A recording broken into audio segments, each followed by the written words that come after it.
Welcome to SmokeHouseStudios.net.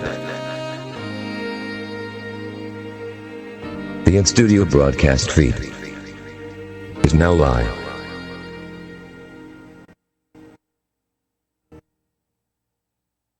Warning. This show is about the return of our Lord and Savior Jesus Christ. If you are easily offended by the truth, then you need to keep listening. His return is drawing near. SmokeHouseStudios.net. The Front Porch Show. A unique blend of current events and what they might mean. Humbly seen through the eyes of God's Word, the Bible, in an old-school front porch discussion with occasional guests, your input, and a guiding hand through Christ. Broadcasting from atop the front porch, it's SmokeHouseStudios.net's The Front Porch Show. Now, carefully blending more smoke goodness in each and every soundbite, your host, Smokehouse. Hey, good evening, good afternoon, good morning, friends. Once again, coming to you live, Nashville, Tennessee, August the 17th, 2019. We've got a lot of stuff to cover tonight. As you know, Dan Coates resigned as of Friday the 15th. And we have been told that it will be C before D class, which means that once Dan Coates is out of the way, he can no longer block any of the D class that's coming. And Friday, the D class has started dropping. We're going to share with you a lot of the things that have surfaced.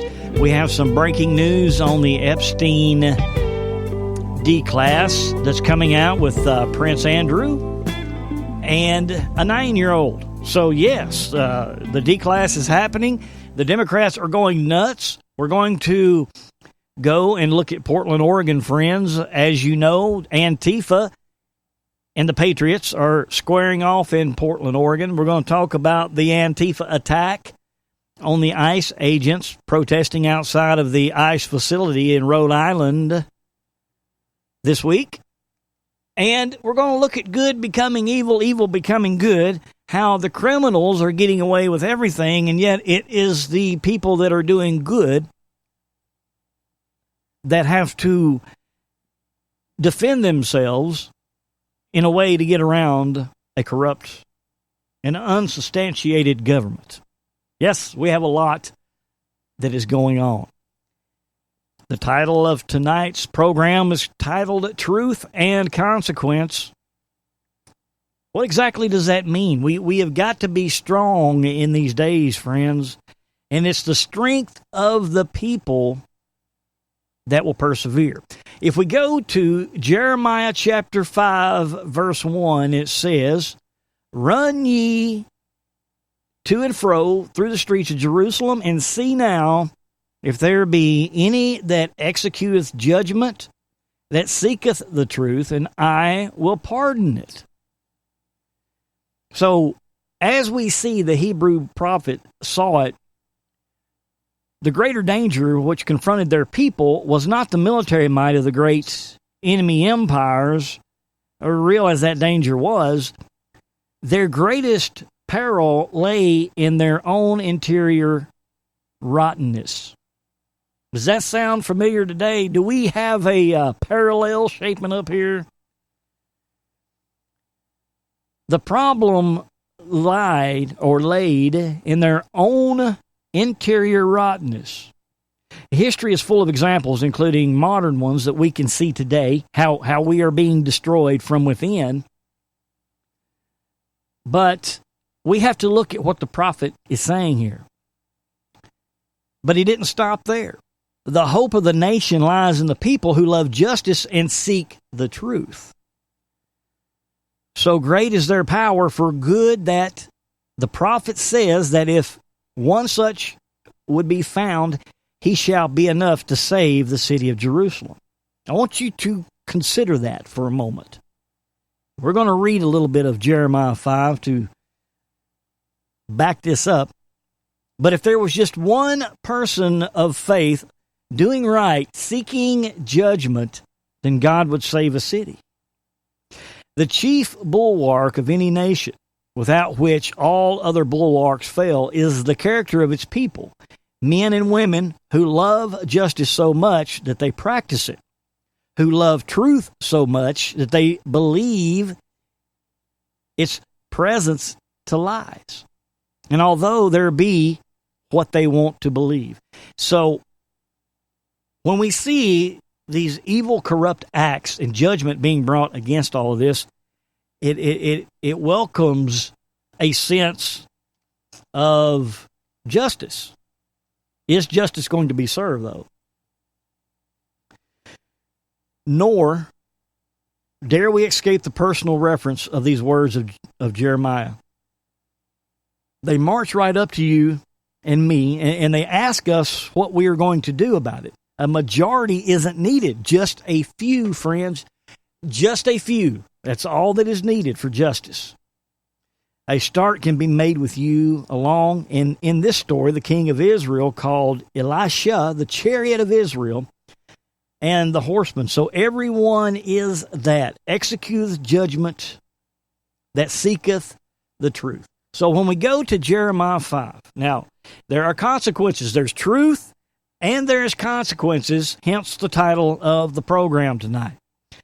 Jeremiah said in chapter 5, verse 1, go up and down the streets of Jerusalem, look around and consider, search through the squares, and if you can find one person who deals honestly and seeks the truth, I will forgive the city. Now, look around our nation, look around your city, look around your neighborhood. Is there any one person that deals 100% honestly and is 100% seeking the truth? We strive every day, but are we meeting this challenge? Because if there are just a few of us seeking judgment and truth and are out in the field plowing the ground, sharing the articles that the media is trying to silence,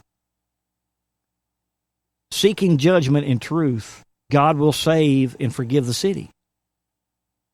Although they say, as surely as the Lord lives, still they are swearing falsely.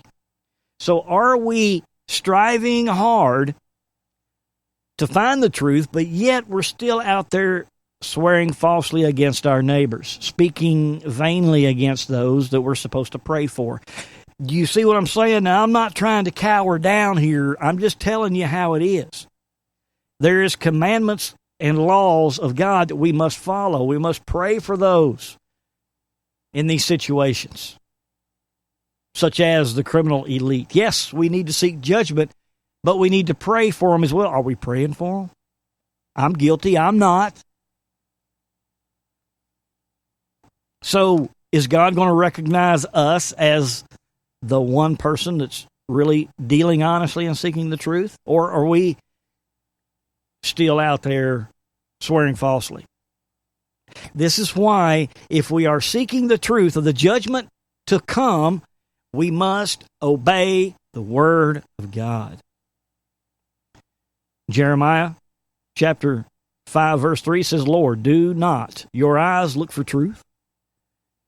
You struck them, but they felt no pain. You crushed them, but they refused correction. What have we been seeing? Have we been struck? Have we felt pain? Has a lot of our major cities been crushed due to flooding, earthquakes? But we refused correction. We went on about our day. We went out chasing our other gods. You know, we had the Harvey flood. We had the hurricanes that hit Florida. We had the earthquakes in California. We have the droughts and the floods in Nebraska and all these places. And we just changed the channel to a football game, baseball game, movies, whatever. We've been struck and crushed, but we are refusing correction. He goes on in verse 4 to say, I thought these are only the poor. They are foolish, for they do not know the way of the Lord, the requirements of their God. Okay, so here's what Jeremiah said he's going to do. I will go to the leaders and speak to them. Surely they know the way of the Lord and the requirements of their God. Are we going to our leaders speaking this? We want justice. We are to the Trump administration, but are we going to our leaders in the church, our spiritual leaders, and demanding justice within the church? And what I mean by that is, are we going to them and say, look, we're tired of your fluffy puffy 45 different views on our kindergarten messages that we learned as children, that you preach from the pulpit thinking that you're distributing the Word of God in the days we find ourselves in? Why aren't you as a church seeking justice? Here we go. We have got Portland Antifa. We have got Rhode Island Antifa. Satan's children are out on the street. Why aren't the churches out there on the street demanding justice for them? You know, we've got Trump. We got Ted Cruz and the Republican Congress wanting to deem Antifa as a terrorist organization. But we have the head guy of the FBI testify in front of Congress and say, well, no, we just kind of look at them as an ideology, not necessarily as a terrorist group. Now, if their ideology happens to create violence, well, then we'll deal with that violence. But as a terrorist group, no, they're not a terrorist group. They're an ideology. Okay? Where's the cry out for justice for this from the church? Why is the church not out there on the streets facing Satan's children? Why are we sitting back? You see what I'm saying? Are we getting out there and doing what we are required to do? Are we going to the leaders and speak to them? Surely they know the way of the Lord. But with one accord, they too had broken off the yoke and torn off the bonds. What does one accord mean? In one accord. In one accord. That means everybody unanimously decided to tear off their yoke and tear off their bonds. I'm not going to get into that side of evil, because that might offend someone. I'm not going to call out the murder and the slaughter of innocent young children in the womb, because that might offend somebody. So they have torn off their yoke.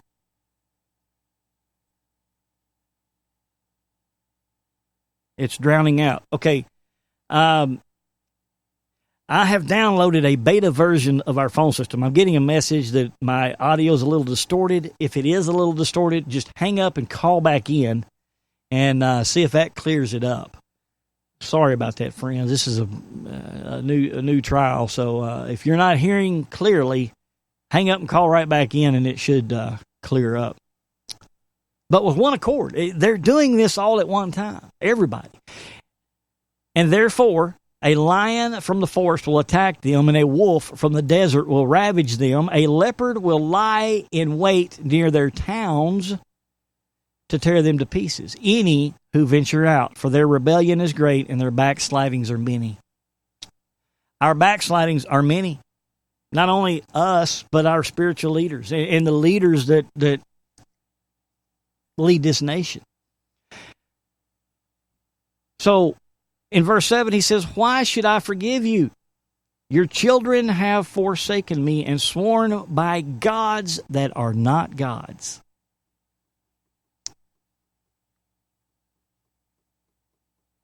Why should I forgive you? Your children have forsaken me and sworn by gods that are not gods.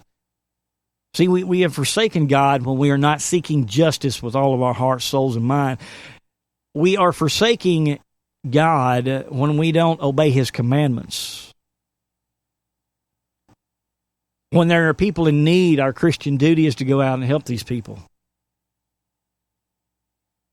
All of this we are to do.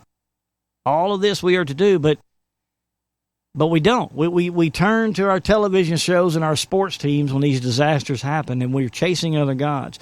God said, I supplied all their needs, yet they commit adultery and throng to the house of the prostitutes. They are well-fed, lusty stallions, and each neighing for another's wife. What's all these TV shows about? What do we see in public, man? Turn to CB radio on Channel 19 and just listen. Should I punish them for this? Declares the Lord. Should I not avenge myself on such a nation as this? You see where I'm going with this? If we do not buckle down, because Trump's just one man. It is us. If we want 100% justice to be brought against these people, it's up to us. And it's not up to our spiritual leaders. They have forsaken all. It's up to us to stand up and be bold in these days. Go through her vineyards and ravish them, but do not destroy completely. Strip off her branches, for these people do not belong to the Lord. The people of Israel and the people of Judah have been utterly unfaithful to me, declares the Lord. They have lied about the Lord. They said, he will do nothing. No harm will come to us. We will never see sword or famine. The prophets are but wind, and the word is not in them. So let what they say be done to them. How many prophets do we know today that are going to tell us that Trump's going to do all this and God's going to turn this all around and all the corrupt are going to be arrested and it's all going to be hunky-dory? This is America's greatest day. How many times have we heard prophets tell us that? Well, God just told us here, if we don't seek justice and obey his commandments fully, if he cannot find one 100% faithful person in the cities, that he's going to do all of this to us. He's going to do all this to us. And these prophets that are telling us everything's going to be all right, these churches are saying, oh, this ain't our world, we're just passing through. We'll just go ahead and teach the little kindergarten lessons from the pulpit, and even though you see the world burning down out your window and you hear about it on your television programs and the news, I wouldn't be too worried about it. It's all good. God said the prophets are but wind, and the word is not in them. They have lied about the Lord. They said he will do nothing. No harm will come to us. We will never see sword or famine. I don't know if you've been paying attention, but the Lord flooded our farmlands this past spring and summer, and we're running upon a shortage of vegetables. Things are happening. You can go on through and read Jeremiah 5 on your own about what he will bring upon us. But I'll just finish up this one part. Therefore, this is what the Lord Almighty says. Because the people have spoken these words, meaning because they said that nothing's going to happen to us. Because the people have spoken these words, I will make my words in your mouth a fire, and these people the wood it consumes. That's pretty powerful. I think, my opinion, I will make my words in your mouth a fire, and these people, the wood it consumes. People of Israel, declares the Lord, I am bringing a distant nation to you, an ancient and enduring nation, a people whose language you do not know, whose speech you do not understand. Their quivers are like an open grave, and all of them are mighty warriors. They will devour your harvest and food, devour your sons and daughters. They will devour your flocks and herds, devour your vineyards and fig trees with the sword. They will destroy the fortified cities in which you trust. Now, many people are saying, why are the Democrats right now? Okay, so we get this. There is coming, I've talked about this all the time. There's coming a people from a foreign land whose language we do not know, and they're going to come and they're going to ravish us. Well, we have this border issue. We have this illegal immigrant issue. We're right here on the fence. It could go either way. You know, we could be victorious and Trump could push forward and everything would be good. But God just told us up here at the beginning, if we cannot find one faithful person 100%, he's going to go ahead and let all this stuff happen to us. And that is, to bring one from a foreign land to destroy us and devour everything. Now, we've got the Democrats telling us that they're going to give free health care free tuition, free everything to these illegal aliens, right? And we can't understand for the life of us why and what that means. We can't understand why the American people are not waking up to this. And the ones that are following the Democrats, they're going along with it. We can't understand it. Listen to what he says in verse 18, and then this will be the last verse that we're going to cover, and we're going to move on. But, yet even in those days, declares the Lord, I will not destroy you completely. Listen close. I'm not going to destroy you completely. And when the people ask, why has the Lord our God done all of this to us? This is what you need to tell them. As you have forsaken me and served foreign gods in your own land, so now you will serve foreigners in a land not your own.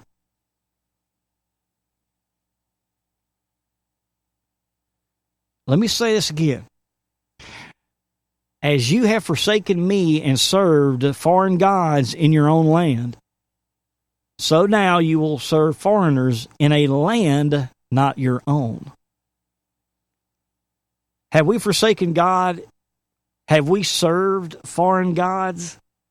Do we not have a foreign god in our Congress right now that is blatantly going against the nation of Israel, cursing Israel? A member of our leaders, 2 members actually, well, 4 members actually, but 2 just blatantly, okay? Do we not have other gods controlling our government on how we have relations with Israel? We're going to get into that in the latest that Tashib, whatever her name is, has done to Israel that will be a curse to this nation.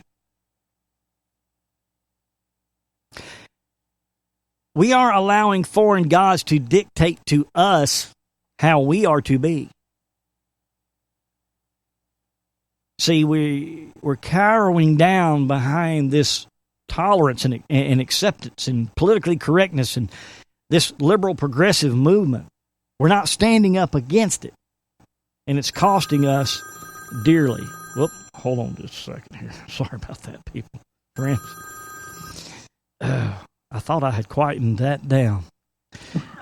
So anyway, this is where we stand. And what are we going to do about it is the question. You need to go on and read chapter 5 for yourself, the rest of it, to find out how bad it's going to get. But we're going to come back to chapter 5 in future shows. I just wanted to get you up to this point. That, yeah, man, we could have an all-out arrest of the corrupt and everything settle down and change. But, friends, there's got to be faithful people in the streets that'll do it. I mean, 100% faithful, following God. So are we of those people? Will God find us faithful? We're right here on the fence. It could go either way. It's up to us. And if it goes the way of judgment, there's no one to blame but us. We have Brother Chuck joining us tonight. It's been a while. Chuck, how you doing there, old bud? Good, man. Just keeping busy. Well, glad to have you aboard. Sorry about that to my listeners. I had left my ringer turned on, man. It happens.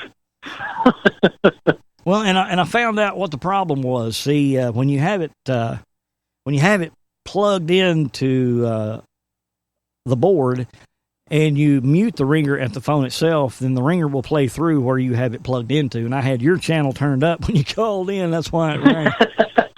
So that's funny. Well, I think it just kind of adds to the whole, front porch feel. Yeah. Because that stuff does happen when you're on the front porch sometimes. Well, that's, we're just who we are, man. We're not some big fancy outlet that's got all this money and cameras and everything. So we just go with the flow, don't we? Yeah, no corporations are funding it. Well, Chuck, what do you think about all that's going on right now there, old bud?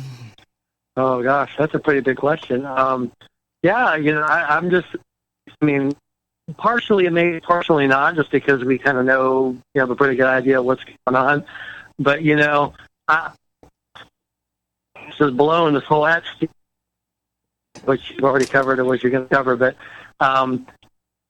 just so much different conflicting information out there.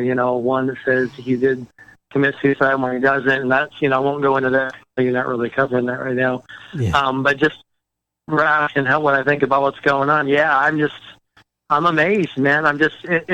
There's so much information out there on CNN, all the major networks and stuff, because, I look at it and we know that, when you know God, you know what the truth is. The more you get to God, the more you just say, God, just show me what's going on. He helps you kind of weed through all the stuff, and even though we don't know everything that's going on, I think when we pray, God, what is actually going on, He'll help you find the right information, to have a good idea of what's going on. So I just pray. I just say, God, help me to see, what's really going on, because that's really what I want. I want to know what's going on, so that way when I talk about it, I've got, some kind of idea, and I'm not sharing disinformation. Amen, brother. Well, that sounds about like the same angle I'm looking at things. Get yourself in a better spot. Your signal's kind of dying out from time to time.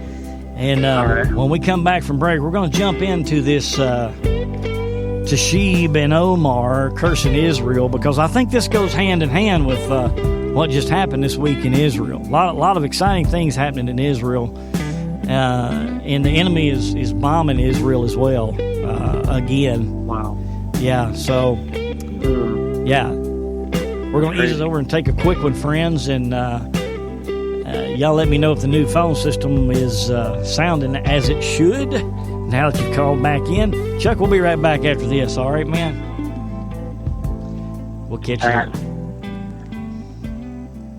Smokehouse. To talk to Smokehouse, dial 712-770-3857.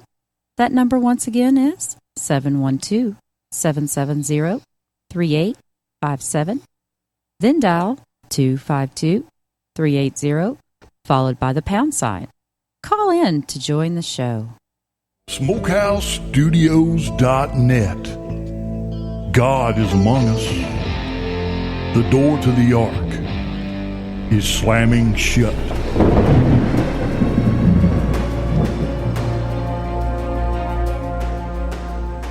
Here's what the Holy Spirit said. He said, I have many ministers, and they are speaking on my behalf. But he said, what's missing is the urgency of their voice.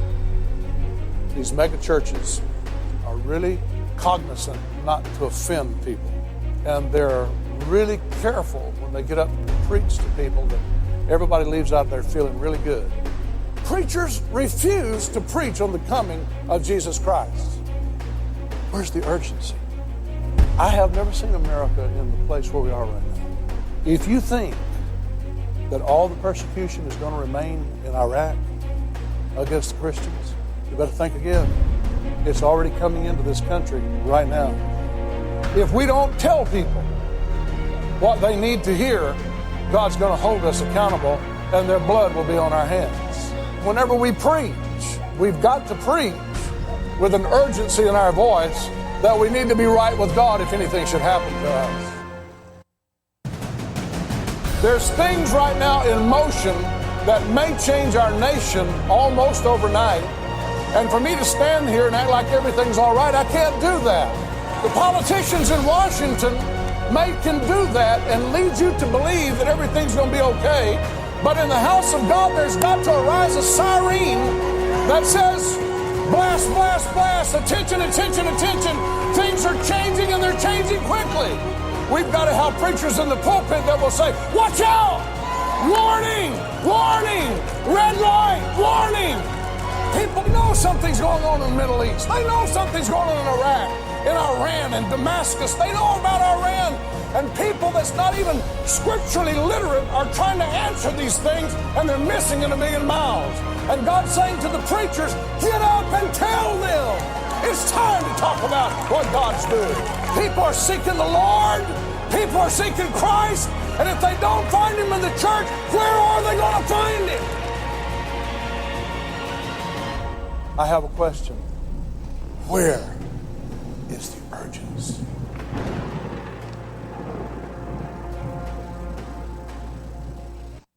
It's about to get real.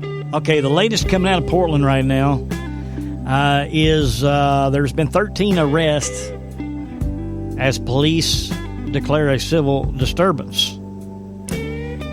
As you know, Antifa right now is protesting up in Portland, Oregon. They're doing it in Rhode Island. They're trying to kick off a civil unrest to stop what's about to happen because we have the D-Class rolling out. Names are being named, issues are being dropped, pictures, paintings are being distributed throughout the web. And Google is working overtime to delete and block all of this so that you won't see it.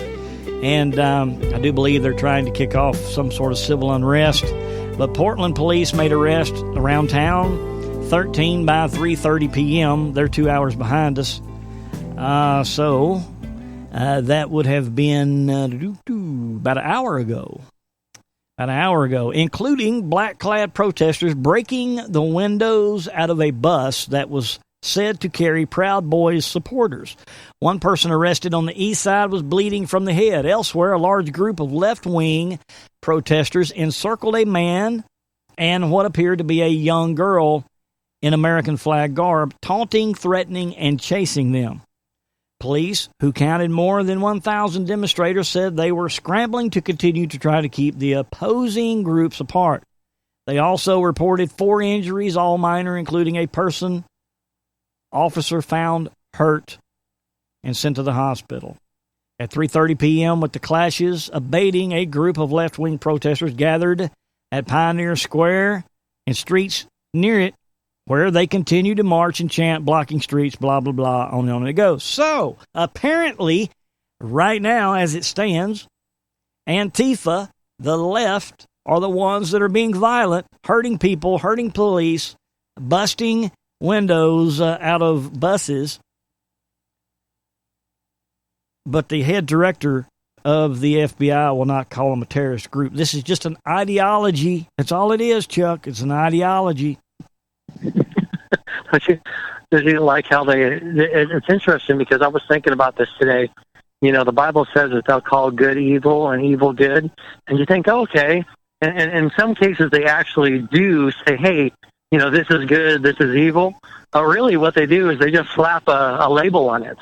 You know, they just say, oh, that's right-wing, oh, that's conspiracy, or that they like have these derogatory terms that they slap on the truth. And it just kind of, if you think about it in some ways, it just kind of just totally shuts down because now you got to defend why it is good and not bad. You know what I mean? And a lot of people think, oh, well, good, they'll call good bad and bad good, but that's one of the ways they do it. And it's really effective for them. Well, if you're not aware of what happened in Rhode Island a few nights ago, the Antifa group, I don't know if it was Antifa, allegedly, it was just a group of protesters up in Rhode Island, and they were protesting the ICE facility up in Rhode Island. Yeah. And an ICE agent was coming to work, trying to pull in the driveway in his pickup truck of his employer, and they lined up and they blocked the driveway, and they were all sitting there, so when he eased his truck in there, of course, they all jump up and they start pounding on his truck and smacking on his truck, beating on his windows. And all he did was just barely inch forward. That's all he did. He just barely inched forward to kind of nudge them out of the way. Yeah. And these protesters, they fell down on the ground. They started hollering. They wanted to go to the hospital. And this ICE agent has now been arrested, and he is... Well, unless something has changed recently, they are going to charge him with attempted murder, attempted homicide. Now, explain this to me. You want to talk about good becoming evil and evil becoming good. Where in the world has it gotten to the point to where it's okay to attack someone in their vehicle? That's okay. But if you just nudge your vehicle forward then that's attempted murder. And so now they continued to stand out there and protest, but this ICE officer has now got to go to court and defend himself against attempted homicide. What say you? Yeah, it's upside down world, isn't it? It's just crazy, man. You just look at it. See, here's the thing. It's amazing. Like, the video talks about, you just played the video clip, how it says, people know there's something wrong, but the pastors and, at large, at large, not all of them, are not saying anything about this. They're just like totally closing their mouth. It's just so crazy because you look at it and you go, wow, this is the truth of what's actually happening. And they refuse to speak the truth. God said, you're to speak the truth. It doesn't say, like, see, they kowtow to the whole political stuff. Oh, I can't get political. I can't. I look at it, I go, are you serious? Like, I even got a pastor that I live next to that said the same thing. Oh, politics, like, turns my stomach. And he just, like, totally changed the subject when I start talking about anything about Hillary Clinton, or I just go, it's amazing to me. It's like, I understand pastors, they want to they've got so much going on. They got a lot going on with people not being mature spiritually. So they got people, marriages falling apart, people living worldly. So they got a lot on their mind, a lot of pastors do. But here's the thing, like, God has still called you to speak the truth. I hate to say it. I hate to put more on your plate, but this is not, it's not, you don't have the option to not say stuff. Like, you don't have it. You do, but you've been called and commanded to speak the truth, especially being a pastor.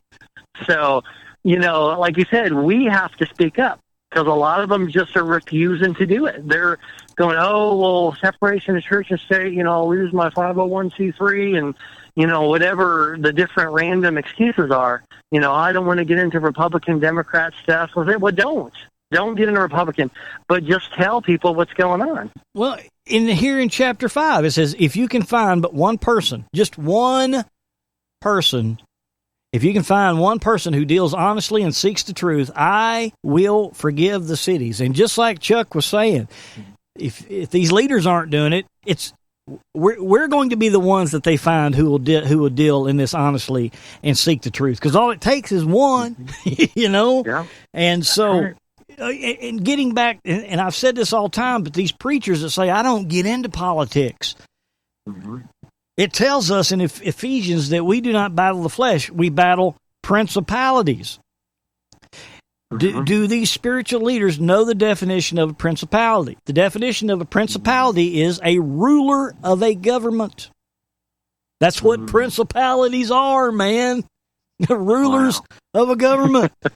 and for a preacher that is operating on the authority under the name of God, stating, I'm not going to get into politics, when our battle is against rulers of government, it boggles my mind. Well, Chuck, all right. So that's the good becoming evil, evil becoming good. Antifa is getting their way, and it is the good people, those that are trying to do good, that are falling victim to attack from our tyrannical government. Keep that in mind. I've got to move to Israel, Chuck. Now, let me clarify some acronyms for you so that you will know. You're going to be hearing terms PFLP, that is Paul, Foxtrot, Lima, Paul, and you're going to be hearing PLO, Paul, Lima, Oscar. These two acronyms, the PFLP stands for the popular, the Popular Front for the Liberation of Palestine. That's what PFLP is, the Popular Front for the Liberation of Palestine. And of course, we know. Is that the new title of the PLO? Yeah, it is, because the PLO means, the Palestinian Liberation Organization. Yeah. Okay, these are two organizations. Now, all right, Chuck, we have Tishiba, what's her name? Yeah, Your guess is better than probably than mine. And we have Omar, the two Muslim women in Congress that have, Omar, that have, I'll say, cursed Israel, and we're going to reap the consequences. Now, speaking out against Israel the whole time that they're in office, why? Why did they do that? Because Jeremiah told us that we have allowed other gods to reign over us. We have gone in search and have let, as you have forsaken me and served foreign gods in your own land, so now you will serve foreigners in a land not your own. So we have allowed these other gods to take control because our spiritual leaders have been too scared to stand up and speak the truth. So they call out Israel, and for this, here's what we're being told, the narrative. Well, Israel's just don't like us because we're Muslim and they're banning us from coming into their country. That's what we're being told, basically. So, basically, Israel is the evil one here because they're discriminating against these ladies, right? Pretty crazy, yeah. Well, all countries have the right to deny people into their land for a security threat. We denied a Palestinian Muslim leader not too long ago because she was a national security threat. Just not too long ago, Italy banned entry of Layla Khalid because of her connections with the PFLP. Again, the Popular Front for the Liberation of Palestine. Now, the Popular Front for the Liberation of Palestine claims publicly, this is what their message is, okay? Just so we're clear. They claim publicly that Jews killed Muslim children to use their blood for Mossad. And Tashib and Omar, the purpose for them going to Israel, Chuck, was they were going to be meeting with a group in Israel that was associated with the PFLP, a designated terrorist group. But yet our news tells us, well, Israel's just being mean. You know, they're discriminating. What say you, man? Well, here's the thing is, we know that the way the news works now and the people with the loudest mouths they're just led by whatever their opinion is, and they just speak it as the gospel truth. So whatever they feel like that they want to believe, that's just what they say. And they treat it like they've researched it and they know what's going on. And so really, it's interesting because I think in the article I think you sent me, there was another one where it said that somebody else had gone over there under that same organization, and nobody said anything about it. But it's just because Khalid and, just because they're going over there that now we're saying something about it. And I kind of thought it was kind of ironic, wow, they're admitting that they're going, well, you made a big deal when they went over there, the squad or the two of the squad people are going over there. But when this other guy went over there to meet with this group, he didn't say anything. And I was there thinking, did they actually just say that? Like they're using that as a defense of why it should be okay because nobody said anything. I'm like totally forgetting the fact of who this organization is. It's almost like, oh, well, Hillary, why are we talking about that? Look, WikiLeaks supposedly hacked into this stuff and got this information. That's illegal to do that, which I'm not saying they did, but that's what they're saying that WikiLeaks did. So instead of saying, oh, wow, well, let's look at this information because we know they don't want to, they just want to appear to be the ones who are fighting for what's right and right, but yet they'll totally discount the bad stuff that shows up. It's hypocritical. But you said the valid point here, and that is that they are speaking the truth of what they believe. This Tashib, and they are out speaking their truth. The Democrat, they have forced the Democrat Party. Well, they in the Trump movement has forced the Democrat Party to come out and be 100% honest of what their true intentions are, not only for their party but for our nation and for us, the citizens. Okay? They have come out and they have said the truth. Now, my question is, Satan's children have come out and spoken the truth. Why aren't the children of God speaking the truth?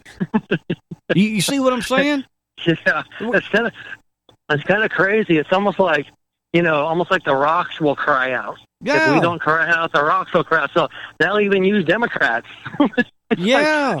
God says, if you won't speak the truth, I'll use those who shouldn't even be speaking the truth. It's not to say everything they say is, the truth, obviously, but like you said, in certain situations, they'll actually come out and say, hey, this is what we're doing. It's kind of ironic, huh? Well, that those who are the liars are actually speaking truth, and those who are supposed to know the truth aren't. Right. Exactly, man. Everything is so flipped upside down right now. But we were told that it was coming. Listen, they even wanted to walk the Temple Mount with PLO leaders when they got over there. Wow. So they and that wouldn't incite people to violence against Israel, right? Exactly. And so, they're making their move not only against, it's one thing to come after us as citizens and be in our government, right? But they are going after the apple of God's eye here. All right. Now, here's what has happened. They blow all this up in the news, and then they say, well, we're going to boycott Israel. Mm-hmm. And what does Israel do? They turn around and boycott them back and say, because... That makes them really mad that they didn't get to do it first. Well, they got beat to the punch. But see, here's the deal. It's not because they were Muslims. It was because they had ties to the PFLP and the PLO. They were going over there to specifically meet with these people. Okay? And that was a national security threat, and so that is why they denied them entry. Okay, so then Tashib writes this little letter saying that her grandmother lives over there, and please, oh please, can I go over there just to see my grandmother? And Israel, being Israel, said, well, under that circumstance, we'll let you come over. And what does Tashib do? She's like, well, I don't want to go over now. And just shoves it right back in their face. Well, didn't they say that the Israel spokesman said that if she was coming over for that reason, they'd reconsider? No, he told her she could. Yeah, he reconsidered and said she could. But then she just turned around and said, well, no, screw it, I ain't going at all. So it was just like a blatant, just in your face. And Trump even tweeted, man, he said that something to the effect of that, at least her grandma don't have to see her or something like that. And he did, man. He laid it out there. And of course, everybody's tweeting, well, here's the deal. Obviously, she cares more about shaming Israel than she does her own grandmother, and that's truth. that is truth. Yeah. Finally we have truth coming out. But here's what I want to look at. We know the word of God is not going to return void. We know this. So what we open the show with, if he can just find one person that is honest and willing to look for justice and speak the truth, that he will forgive the city. Okay. Wow. What did God say? That what you do to Israel will be done to you. Obadiah. I'm paraphrasing, but I believe it's Obadiah 15. That what we do to Israel will be turned upon us. Those that bless Israel, God will bless. Those that curse Israel, God will curse. So what did Haman do when in the book of Esther, when Haman wanted to hang the Jews and he built all the gallows for the Jews? Yep. Haman was hung on those very gallows, right? Mm-hmm. So here we have Tashib and Omar wanting to boycott Israel, and it was turned back upon their head. Yeah. They were boycotted. So, go ahead. I was going to say, it also makes me think of the verse that says, if you forgive it, you'll be forgiven.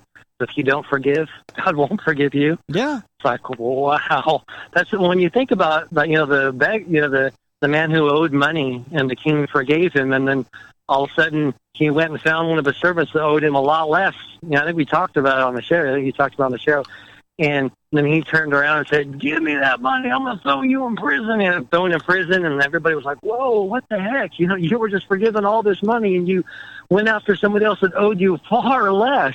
And, you know, threw him in jail. And then the you know, that guy found out, the king said, "What, you wicked servant?" You know, it's like, I gave you all this mercy, and you didn't, you know, so it's like the whole idea of God, you know, it's a really big deal for stuff to be fair. It's like, you know, I think about with myself. Sometimes I think about it with my kids, you know, when one of them are like very patient, you know, and then the other one turns around and does something really bad, and really more actually for me, because sometimes I'm kind of, you know, sometimes I can kind of be mean with my kids as far as not being patient. And then God says, hey, you know, would you like it if I was impatient with you like that? It's like, I mean, so I know that he's spoken to me numerous times about, you know, hey, if I'm forgiving you and being patient, you know, you need to do that with with your kids. You know, you need to be very patient, and it's how important it is, that fairness is what I was getting at. Amen, brother. Well, we have 4 points here I want to close out this little deal with, but they boycotted Israel, so Israel boycotts them. Okay, we have that what you do to Israel be done to you. You know, God's word playing out true. That's truth, people. Truth. Whatever we do to Israel is going to happen to us. All right. The next thing that we have is Israelis are banned in all Muslim countries. So why is it a problem for Israel to ban those that they deem a threat, right? Yeah. But here's the thing. The two ladies, okay, they didn't apply to go to a trip to Israel. They applied to go and called it Palestine. They're not even recognizing it as Israel. They're calling it Palestine. Yeah. And Democrats need to learn a lesson from Israel that, you know, when those who rebuke our ally, they should take a stand for our country and remove these people from Congress. Period. See? Period. But that is not the agenda here. Now, in a good world where good is good and evil is evil, then the Democrat Party would stand up against these, right? Yeah. But they're not, which means they are with these people, and so their truth is coming out, but yet the truth of the Word of God is remaining silent, and the church is afraid to speak it. Yeah. And we're being overrun. That's why our cities right now in Portland and in Rhode Island are being overrun, Chuck. Yeah, it's interesting because you have the people that say, "Oh, well, you know, Revelation says that things are going to get bad," and you know, they have like a portion of the truth, but they're not having the wisdom. You know, they have like the knowledge, but they don't have the wisdom to connect the dots. Like, yeah, this is happening, so why don't you be talking about it? You know, so like that pastor was saying, you know, blast, blast, blast. You know, there's a siren, you know, willing to speak the truth. You know, there's all these people are asking questions. They're seeking God, he says. Don't you realize they're seeking God? It's not, you look at it like, oh, this is a political thing. People want to know the truth. Yeah. Like, that's what he said. You know, they're seeking the Lord. You know, remember, I was passionate, man.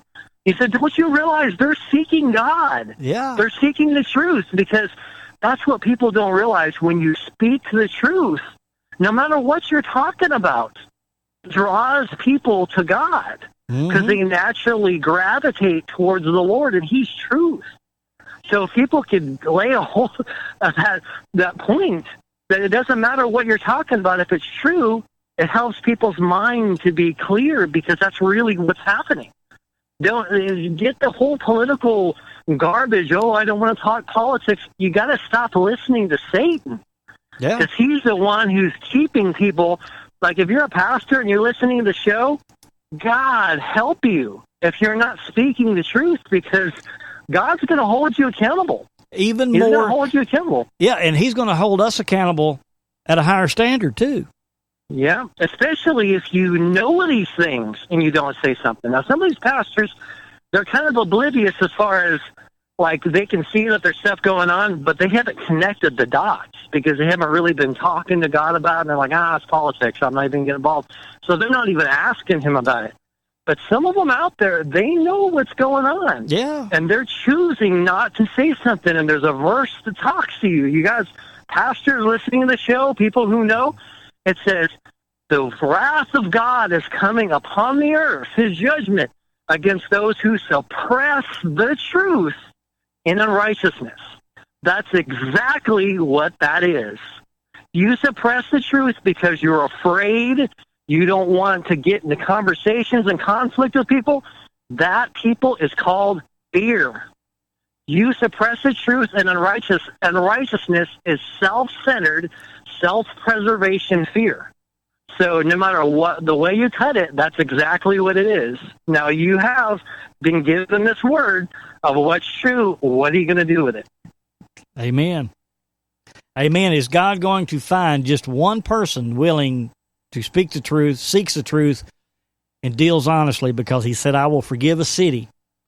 Yep. And so this is it. We have come to this point because what he said would come, how they would consume our cities and take over our lands. This is what the Democrats are trying to do right now. They see this justice coming upon them, and there's really nothing that can stop it because the D-class has begun, and they're doing everything in their power to kick it loose. And it all hinges on us. Are we going to be ballsy enough, to speak the truth? Because that's what it's come down to. Because here's what I want to share with you. Now, I'm going to play this from Nancy Pelosi. This was on July the 30th. She said this, okay? Listen very close to every word that she says, and let's see what we make of this. Here we go. In the month of August, our members will accelerate a drumbeat across the nation. We will own August for the people.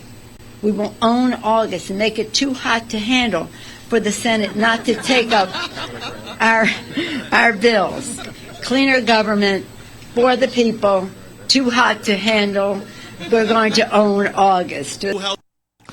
Okay, Chuck, in the month of August, she said they're going to make it too hot to handle, and it's going to force Congress into adhering to all these laws and stuff that they have put forth, okay? Mm.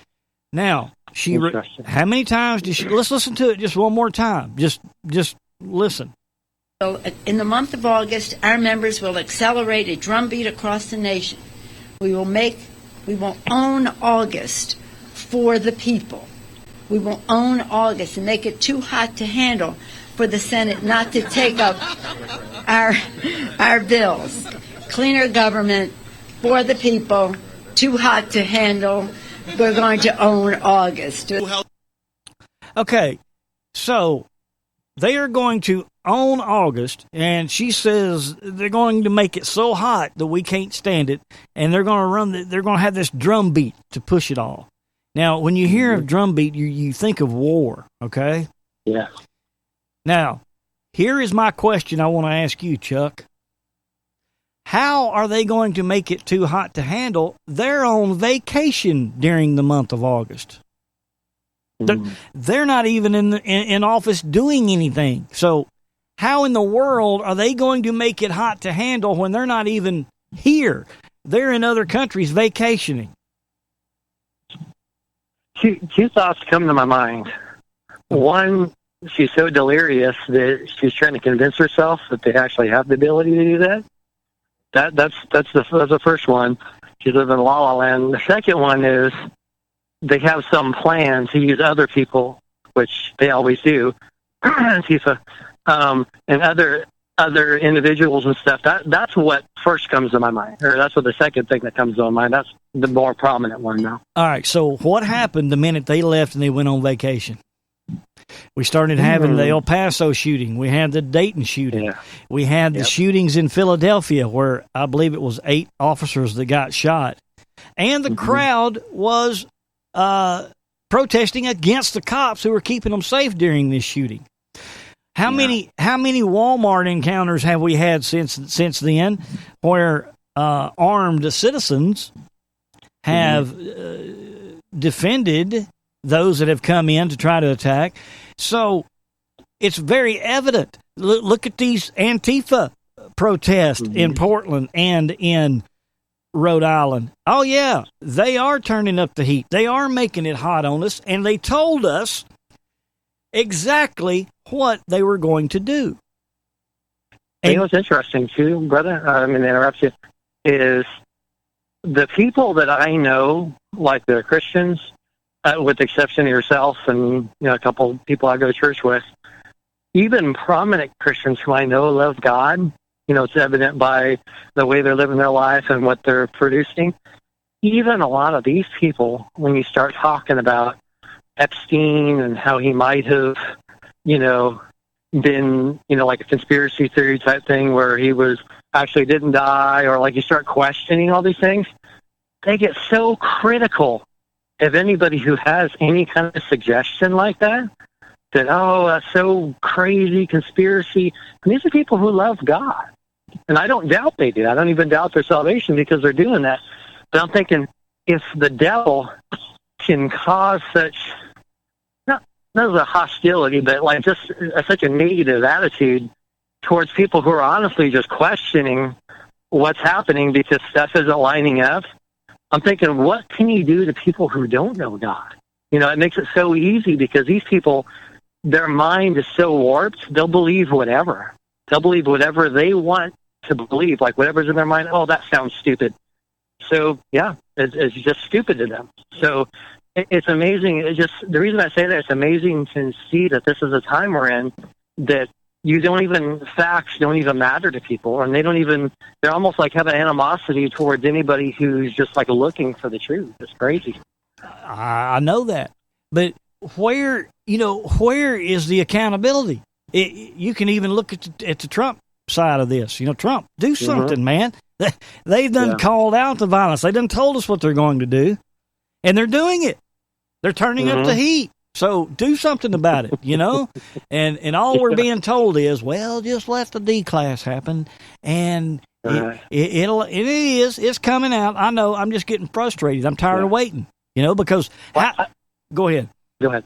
I was saying the thing is, though, what we can do is what we're doing right now. We're telling people, pay attention to what's going on, pray, open your mouth. When you know something's true, if you don't know it's true, I don't blame you for not saying something, because if you don't know something's true, then you shouldn't say it as true. So I'm not holding those people, I'm not speaking to those people. But people who do know something, even if you don't know the whole thing, if you just feel part of it, share that. Say, hey, this is interesting. This doesn't really line up. Almost just ask questions. Even if you're not saying definitively, hey, this is what I believe, or I'm really saying that it's probably this. Just say, hey, did you hear about this? Or why this doesn't really click with what's being said on TV. Amen. Like this doesn't, just share that part that you know. Well, Sister Sherry just sent us a link where there's video now, because all of this has just started just within hours. Trump, the Republicans, the Trump supporters, we're the ones that are the racist Nazis, right? And here we have Antifa, the group on the left, are now screaming racial slurs to the black police officers right now in Portland. The left. And that's okay. Okay? Right. Because, and it's just like, man, things have gotten so upside down. It's just crazy. All right, listen to I told you what happened in Rhode Island. Nobody got hurt. The guy wasn't even moving fast. He was at a dead stop and just like let his foot off the brake and just lightly rolled forward, okay? Yeah. And listen to what they were saying. A bunch of peaceful protesters were sitting on the ground blocking this parking lot when a correctional officer in this SUV comes barreling through us. Correctional officer came out and physically pushed us out of the way and then pepper sprayed us, which is burning my face right now. It's unbelievable. It was just absolutely unbelievable. This guy just charged and tried to injure people purposely. Back up. Wow. Barreled through. Did you hear that? Yeah. Barreled. remember, I think the article said something too about, his superiors don't care that you couldn't get to your job, on time. They expect you to be there. And that's a matter of security for where they're at. It's for people to show up. So that was kind of an interesting point that they brought up in an article, and I was thinking, wow, I didn't even think about that. I get kind of frustrated when people get in front of me and they're purposely not even going the speed limit. And I'm like, dude, I got to get to work, man. It's like, and it's not even a matter of security like it is for them. So I can imagine how frustrating a bunch of loud, obnoxious, noisy people jumping on my car, disrespectfully beating the window and freaking out like that would just kind of set you off, especially in the morning. Well, not necessarily set you off, but like you said, this is... Well, get you upset. I'm not talking about that he did that, but I'm just saying sometimes... I can understand how that would even make somebody frustrated where they want to go, hey, and kind of, like you kind of did, kind of go forward a little tiny bit just to go, hey, get out of my way. Mm-hmm. So, but yeah, it's pretty crazy because this makes sense to us because we've been following it, and a lot of the people that listen to your show obviously have been following too. People who don't really follow this stuff, like when you start sharing stuff like that, it's crazy because people go, dude, that's not what the news is saying. Where are you getting that crap? So it's like they look at the news, even though the news can say what they want, not quote anything. They enjoy that privilege. We can use that word in this situation. They enjoy the privilege of no accountability, people aren't questioning. Now, sometimes people do question them, but quickly, all of a sudden, there's a technical problem, and then they're gone. So it's interesting how that they can just spout whatever they want, really, without even consequence or very little consequence. Well, now we have video coming in. Thank you, Sister Sherry. Antifa just running as a mob, man, attacking the Trump supporters, beating them with sticks and weapons, and there's not a cop in sight anywhere. So this is purposed. Yeah. This is purposed to happen. This is the heat that Nancy Pelosi told you was coming, and it's here. Yeah. And it's only going to grow and escalate. Now, I talked to people who were in their 20s and 30s during the 60s when all those riots were going on. I watched a documentary that just fascinated me this week on Danny Green, that mobster that was the Irishman that was up in Cleveland, Ohio back during the 70s. Mm-hmm. And all of the war, that they had amongst themselves, blowing up cars, blowing up houses. And so I have people that were in their 20s and 30s back then when I wasn't even alive yet telling me, well, you're just, you should have been alive back then when they were actually blowing buildings up. And this is nothing what we're seeing now. And you're just overreacting. That's all it is. It was worse back then. We had tanks going down the streets in the 60s, and which is true, but we're in a whole different ball game here, man. We're in the last days. We have a spiritual awakening that has happened. We've got the Word of God that is playing out that we need to take heed, and that's why tonight the title was Truth and Consequence, because there is going to be a consequence we are going to pay in this if we're not out speaking the truth. Yep. And go ahead. Well, I can combat what they were saying back in the 60s. Yeah. It was a lot worse back then as far as what people were doing.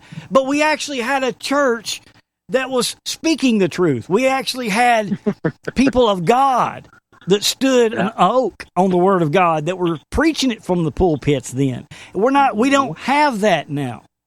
Go ahead. Yeah. And the media was obviously, saying what they wanted to say, what CIA wanted them to say even back then, obviously.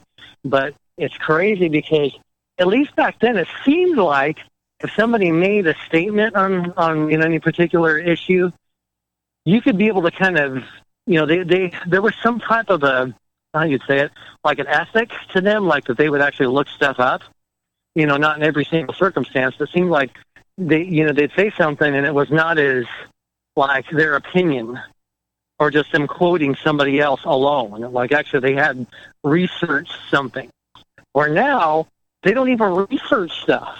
It's like they just Google search something. Oh yeah, well that's what Google says, or that's what this publication says. They're like so lazy that they don't even want to look into stuff. Well, and all and that's their job. Is they? I mean, I do my best. I got 5 kids, 3 acres, business I'm doing, and I work part-time. So I do my best to look into stuff, but I don't do it full-time like they do. They have no excuse. Yeah. But the thing is here is that they're just puppets, man. There is no journalism. There is an agenda that is moving forward. Yeah. It's Satan's agenda. It's the one world order. And all they do now is just sit and wait for their phone call or whatever teleprompter that they're supposed to read, and that's it.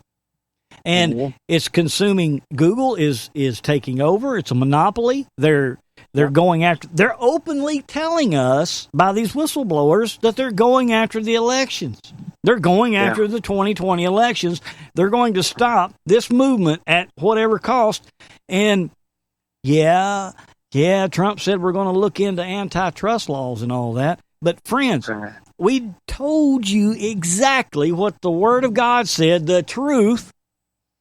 He said, go up and down the streets of Jerusalem. Look around and consider. Search through the squares. If you can find one person who deals honestly and seeks the truth, I will forgive the city. Wow. Just one person. Which tells me right now, since we're seeing all of this depravity happening in the month of August, because Pelosi has turned up the heat, there's not one honest person willing to speak the truth yet.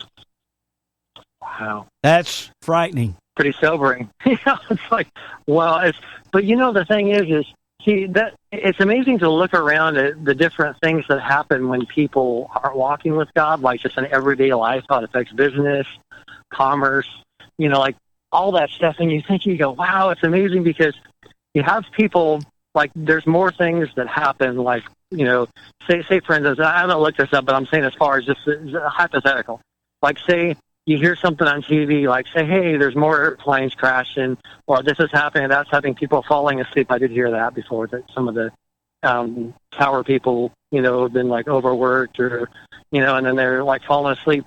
But the whole ethic of taking care of people and how stuff starts collapsing, like all the different systems start collapsing because when people aren't respected in their jobs and they're just treated like cattle, what's the root of that? You know what the root of that is? It's evil.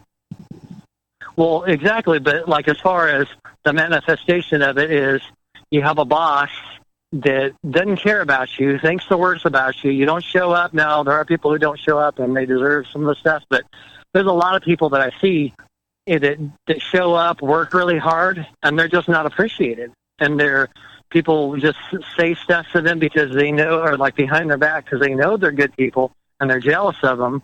So they will run them down in front of other people or give other people promotions because politically they agree with that person instead of somebody who works really hard and genuinely deserves. But see, it's like you look at how that affects society as a whole, and you can see why stuff's collapsing.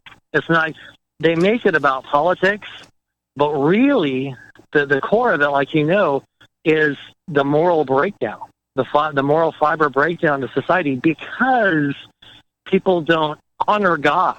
Like if your employer honored God, he would respect you. He would, he's not going to be perfect, but I guarantee you that employer is going to treat you differently as a Christian walking with God than if he's somebody who doesn't know God, because his bottom line is making money and making everybody happy and looking good on himself, instead of, hey, how can I help this person? Like, how can I, like, this person has dreams and goals. How can I help them get to that point, all the while enjoying the fact that he's a good employee and I get the benefit from that too? Amen. You know what I'm saying? Yeah. It just totally changes the whole perspective. Well, it does, but that's why he said we have to find one person who deals honestly and seeks the truth in order to have, okay, we can beat this horse all night.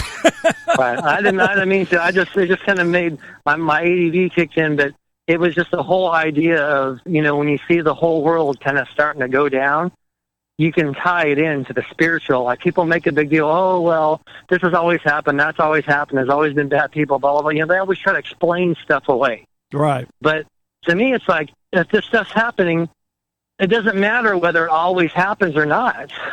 Is it okay because it always happens? You know, at the very least, shouldn't you at least look at why stuff's happening and try to make it, you know, work out the way it's supposed to? You know? Yeah. So, I don't know. All right, so we've got all of the D-class now that is starting to bust loose. And, man, there's all kind of things. I don't even know where to start. I really don't. This Epstein deal here, you know, was he killed? Did he commit suicide? Is he still alive? We don't know. You can't believe any outlet right now. We're just going to have to see how time plays these things out.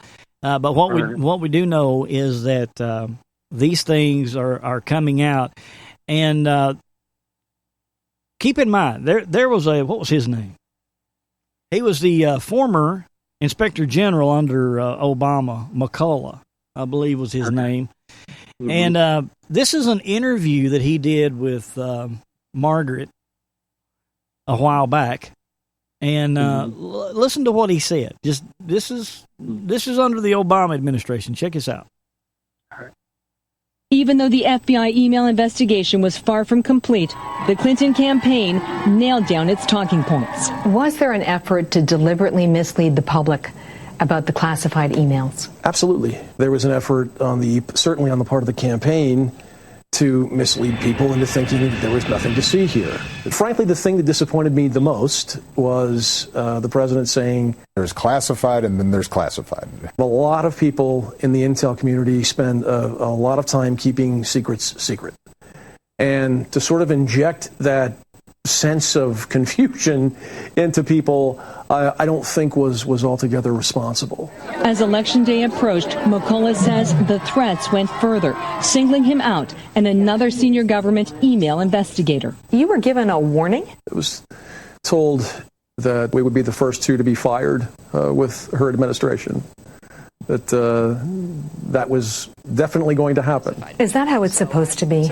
No, I was, in this context, a whistleblower. I was explaining to Congress, I was doing exactly what they had expected me to do, and all of a sudden I was the enemy. More than 2,100 classified emails passed through Clinton's personal server, and to this day, no one is accountable. If you had done this, what would have happened to you? I'd be sitting in Leavenworth right now. We all would. I mean, that's incredible. If I go down the road with one single light out on my trailer, of the 50 lights I've got on my whole truck, if I got one little light bulb out, that's $150, $200 ticket. Right. You know, one little light bulb. You know, and it could have gone out right before I got pulled over, but I get $150, $200 ticket, and yet So now this is all of these now are resurfacing, and this is the latest from Hannity last night or night before last. I can't remember. Anyway, here we go. Every single Hillary Clinton email was sent secretly to a cryptic Gmail address, including classified documents. So you've got potentially hundreds, if not thousands, of documents that are sensitive, if not classified, that can easily be hacked on a Google server. And an intelligence agent discovered it, notified Peter Strzok, who was, quote, disinterested and dismissive. Congressman, how can that be? The reason this is the case is because they all thought Hillary Clinton was going to win. Remember, Greg, the Trump-Russia allegations weren't the crime. They were the cover-up, because a lot of these folks at the FBI and Department of Justice thought that they would be retaliated against by a future President Hillary Clinton if they aggressively pursued the facts and applied the law when it related to her unlawful conduct with emails and sensitive and classified information. So the reason we're getting this drip by drip is because you had people at the FBI and Department of Justice who were paving a yellow brick road to exoneration for Hillary Clinton when they should have been doing their job. And that's because James Comey curated an environment at the FBI where they weren't really doing investigations. They were trying to shape public opinion. And when you see the bias that was so evident in the case of the people investigating Hillary Clinton, there's no excuse for the outcome that she wasn't forced to account for that bad conduct. If you've got classified documents on a Google server, Brett, I mean, everybody's got it, including the Russians. And we now also know that the Chinese apparently hacked Hillary Clinton's classified documents. And once again, the FBI is notified of this, and they didn't care. Isn't that just the quintessential malfeasance of the FBI?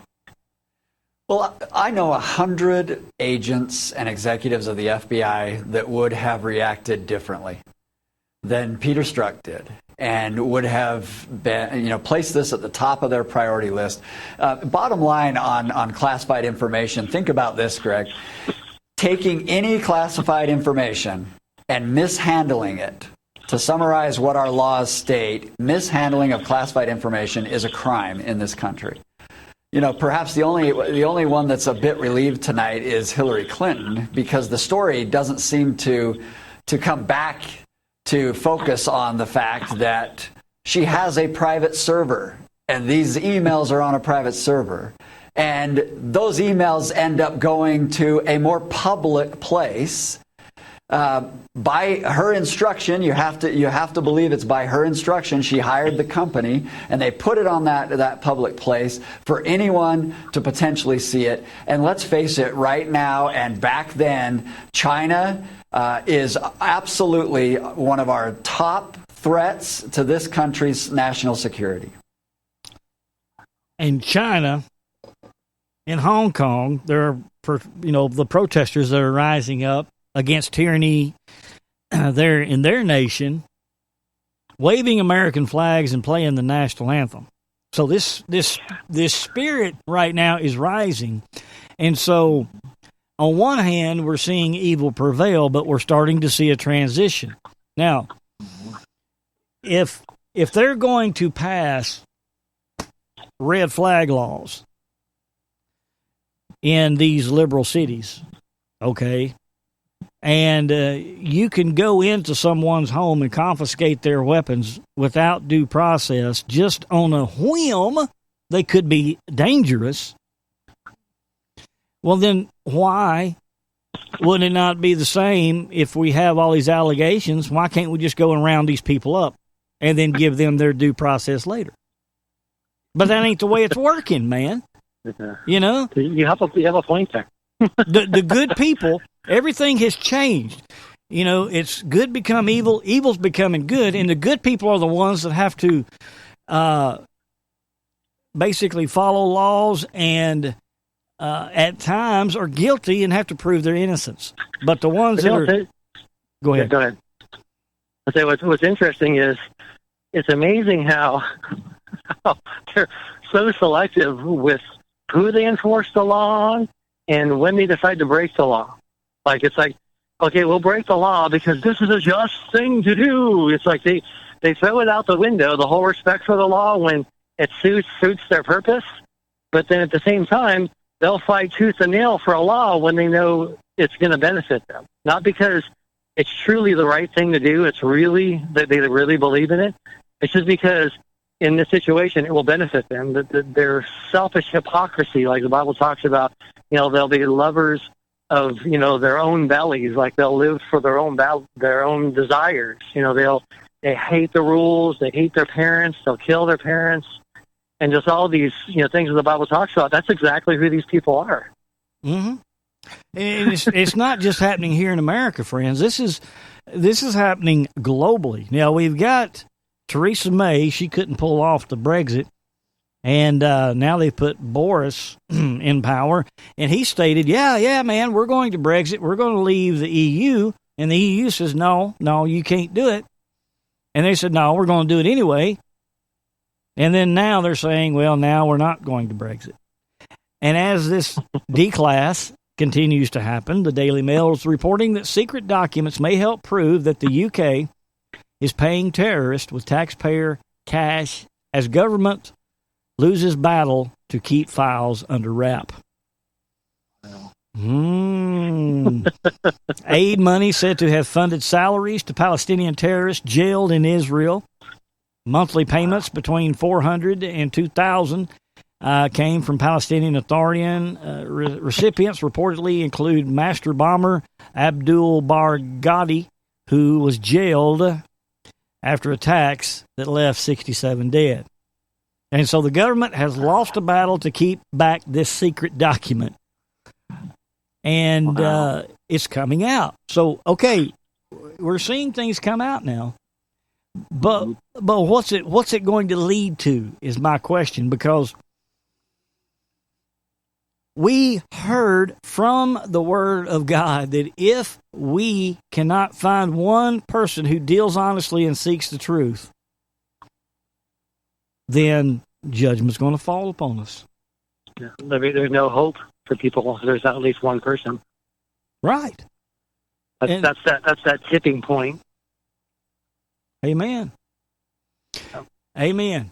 And it gets, as we get closer to the last days, we know that this entity, and I said this back in 2013 or 14, I can't remember, but I do know it was in May. that much I know. But we had 16,000 pigs back in 2014 that took off running off a cliff in China, and they drowned themselves in a Chinese river. Oh, wow. They took off running stark raving mad. And when that happened, I told people then, I said, the only other time I remember that happening is in Mark chapter 5, when God cast the demons out of that man, and they ran into the swine, and 2,000 swine went running stark raving mad off a cliff and drowned in the Sea of Galilee. Yeah, that's not a common occurrence. No. And so, if these pigs in 2013 or 14, if they're running stark raving mad and jumping off a cliff and drowning themselves, I told my listeners then, demons have been turned loose. And we have seen the demonic activity increase. And now we're actually seeing demonic possession. Have you heard about this zombie drug? Have you seen YouTube videos on it? I haven't heard that yet. Oh. Man, these people are just like standing up and just asleep and falling. I think maybe I take that back. I think it seems like we kind of touched on that one of the other shows, I think. Yeah, I mean, something kind of similar. Because they're turning to sorcery. And we know that one of the sorceries in the last day is going to be pharmacy. That's where we get the word pharmacy from. All right? Yeah. But demon possession, actual demon possession. We heard about these people going nuts and chewing people's faces off in Florida, I believe it was, years ago. Well, this week, a 24-year-old woman held two people at gunpoint, struck one of them with a baseball bat, and then bit off part of a child's finger on Tuesday night, according to Hillsborough County Sheriff's Office. When deputies arrived, they said that Kenesha Rhodes soon entered medical distress, and she was rushed to a nearby hospital where she was later pronounced dead. Of course, the cause of death is not determined, but could have been drugs, could have been whatnot. But this is demonic activity that is just like consuming society now. And go ahead. I was going to jump in there real quick. What's interesting is, and there's always people that, they want to get upset about when you talk about demonic activity and, oh, well, how do you know that? How do you know they weren't just mentally, ill? But see, this is where I can't help but think that the spiritual affects the physical. Because you know what? In many cases, the people that do crazy things like that, like if you got to know what their life was all about before a lot of that stuff happened, a lot of them were doing some very wicked stuff. Yeah. Before a lot of that mental illness stuff kicked in and they became mentally ill and had to get put on pharmacia. It's really interesting how, because people, and I've had people get really upset, oh, well, you're saying that they're demonic. They were just, their mental, the chemical imbalance in the brain. I go, that's fine. I'm not saying that they didn't have something like that happen, But it would be interesting if you did get to know those people that did stuff like that. I can almost guarantee you there's some behavior that happened before that caused a lot of that stuff. Because your body can change chemically depending on what you think about, what you do. They've proven that. You know, like psychologists have proven that according to your behavior, it can actually affect the chemical makeup of your brain and what it does and what it doesn't do. It's really interesting. Well, yeah, and the Bible says that, you know, the power of the tongue is the power of life and death, you know. So, right. But more and more this is now coming out. You know, we've got church leaders today that are signed up under the clergy response team. And we've covered that ad nauseum before on the program. And then now this week, a mega church leader, Joaquin Garcia, charged with human trafficking and child rape charges. So in Los Angeles, worshipers gathered to pray at the La Luz del Mundo Church in East Los Angeles Wednesday in the wake of the church leader, Joaquin Garcia, facing human trafficking and child rape charges. Garcia and a 24-year-old church follower was arrested at the airport Monday, and Garcia expected to be arraigned Wednesday, and they filed 26 charges against him, ranging from human trafficking and production of child pornography and the rape of a minor. Wow. So even in the house of God, these things are happening, and we're going to be seeing more of this because God said there's nothing that's hidden that's not going to come out. Yeah. And as long as pastors aren't speaking the truth about what's going on, you're going to see a lot of them fall into it. Amen. Because I can't help but think when people don't speak about the truth because they're concerned about what everybody else thinks, that I think that's one of the ways that seducing spirit comes in and takes over.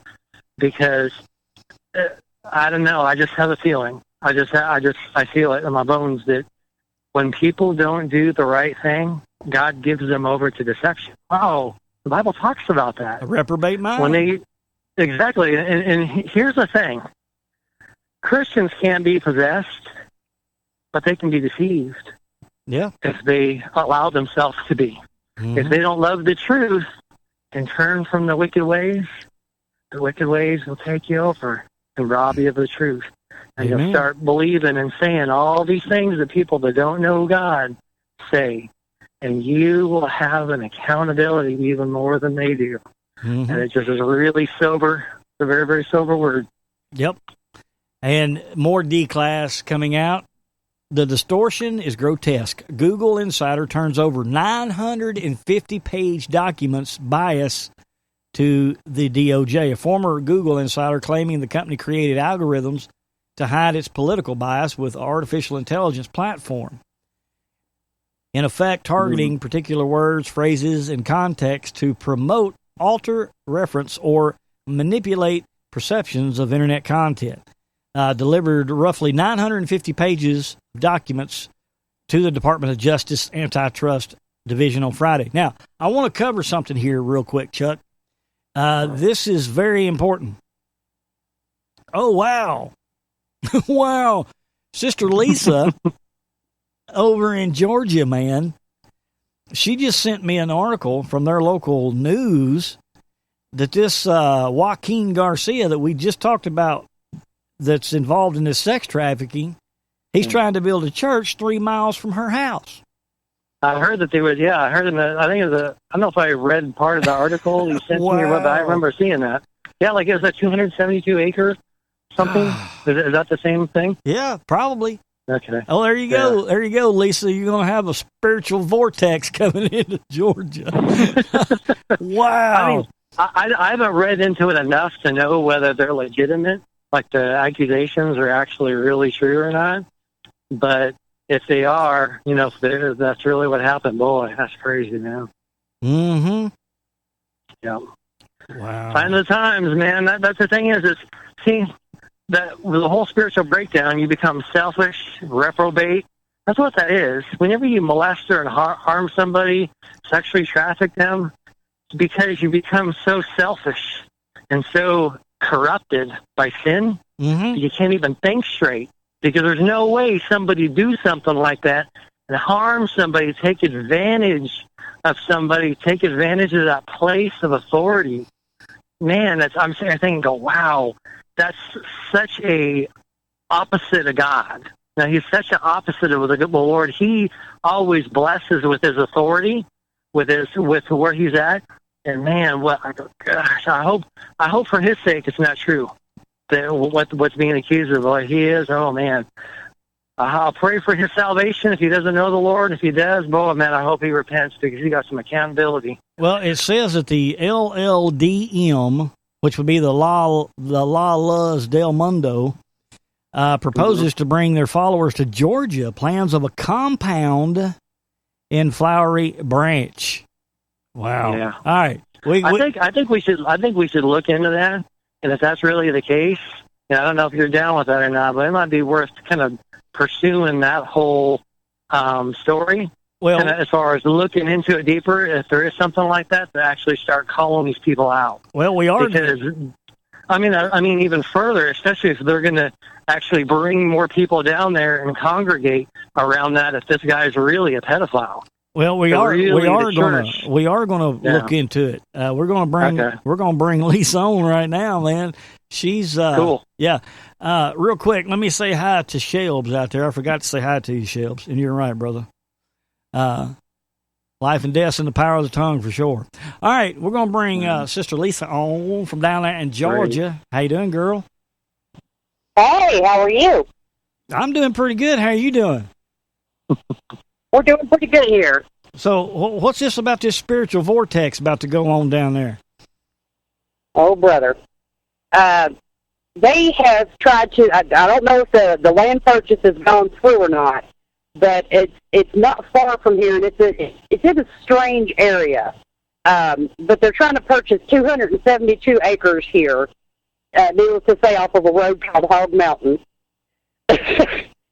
But what they're trying to do is get it past where they can turn it into a compound. They'll have their own church, their own school, their own houses, their own apartments, their own shopping in a gated 272-acre compound. So it's going to be just kind of like the coal mines where they have their own little city. Yeah, and this is what they're trying to do now. And the citizens here, we're all signing petitions. We're discussing it with, of course, with the city and the county, because we can't have that out here. No. Yeah. What they're currently doing, and this is, I can't prove it, but what's happening, all of a sudden, houses that are going up for sale are being purchased by people who have never laid eyes on it. Wow.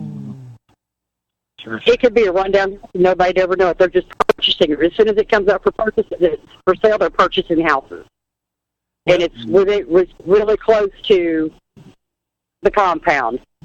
Well, okay, under the Obama administration, what they were doing in Detroit is all of those buildings and stuff that were all run down, that are falling in and all of that, instead of like rebuilding in the city, going in and refurbishing them, under the Obama administration, they were selling these buildings for $1 if whoever bought it would just pay the property tax when the property tax was due. So you had all these Muslim immigrants that were being brought in under the Obama administration, buying up these buildings for $1 and just merely paying the sales tax or the property tax on it. And this kind of sounds like the same deal here. Now, these places that they're buying up, did you say they were like some of them were run down and all that? Some of them are, yes. Well, you need to look into it and see how much they're buying it for. To see if they're buying it for $1 just so they could pay the property tax, like Detroit. Yeah. Need to go on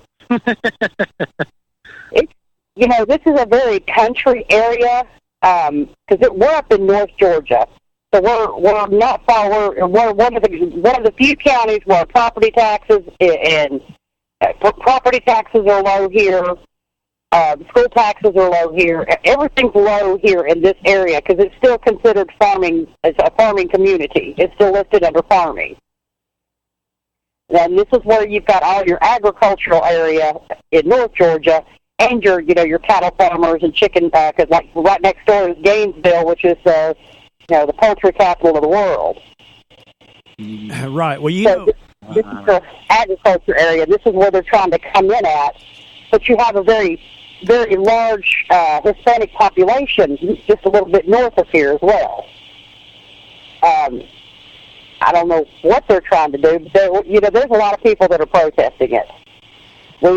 There's all kinds. I sent you one of the petitions that we don't have a whole lot of citizens here, but everybody's signing that petition throughout the city. Right. Well, you know where that great big old flea market is right there off of 85. Just kind of right down. Yeah. Okay.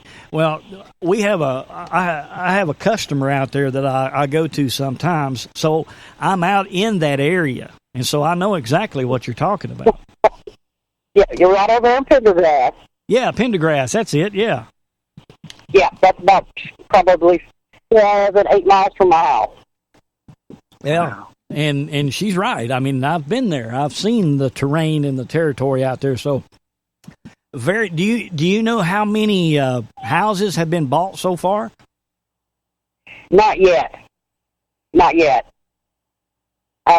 mother, bless her heart, she was over at a friend of hers' house on probably about 10 miles from where that location's at, and they had a house, the house that was next door to her.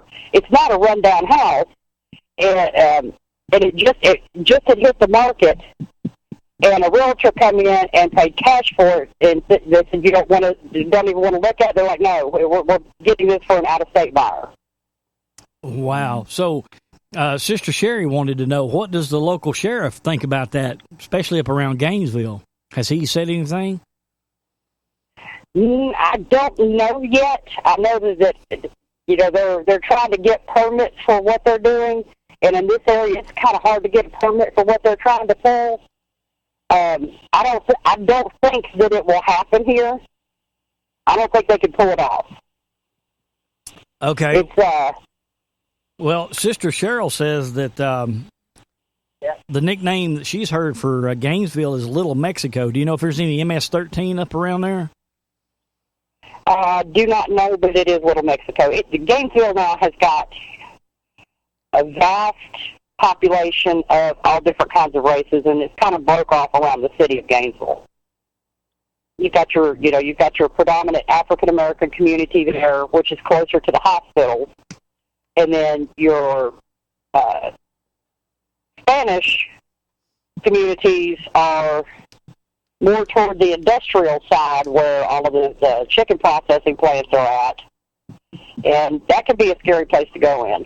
Well, and I know for a fact over there in Kennesaw they have a compound, a Muslim compound over there. They've got one down close to Pendergrass too, just right down at Commerce. Yeah, and so this sheds a little bit of light on some things here now. Now that Stacey Abrams was wanting to be governor of Georgia so bad, very, very interesting. Okay, because I can remember years ago delivering over there in Kennesaw, and yeah, man, it's a highly Muslim populated area, and interesting. No wonder the Democrats wanted to control Georgia so bad. Yeah, just past you know where the since you've been up and down 85 over there, you know where once you get past Pendergrass, going a little bit further north, there's all the outlet centers. Mm-hmm. That outlet center mall that's just past. If you get off at that exit and go past, just behind the, there's a big Walmart over there. You go behind that Walmart, and there's a road that goes off to a compound back there, and they're known for being out there armed, and that's the Muslim compound. Wow. Well, I wonder truly surprised that because Commerce is it's predominantly, I want to just say, it's predominantly good old boy area, and I'm surprised that nothing's happened out there yet. And where did you say that was at? Commerce, Georgia. Commerce, Georgia. Okay. Well, yeah, it's not far from Pendergrass. And Albany, Georgia, as well. Have you heard about that in Albany? Yeah, that was where I was born at, but I've heard about that. Yeah, Albany used to be a military town back when I was born. Okay. Good. Sorry about that. This is a good. This is good information here. And hey, is it okay if I give a dear friend of mine your phone number? Sure. Okay. Very, very, very trustworthy. I will share that with her because she wants to get in touch with you. Okay. Yeah, man. Cool. All right. Okay. So, man, that was good. So, okay. Then let me ask you this: has your local news said anything about the sex trafficking or anything about this church compound? Oh yeah, the first article I sent you is from Channel 2 WSB from downtown Atlanta. It's been in all the news. It's in all the newspapers. I haven't checked the local newspaper today, but it's been in our local newspapers, all over the news. I've heard of groups getting ready to form to start going door to door to sign petitions, and it's interesting. Well, how long has this been going on?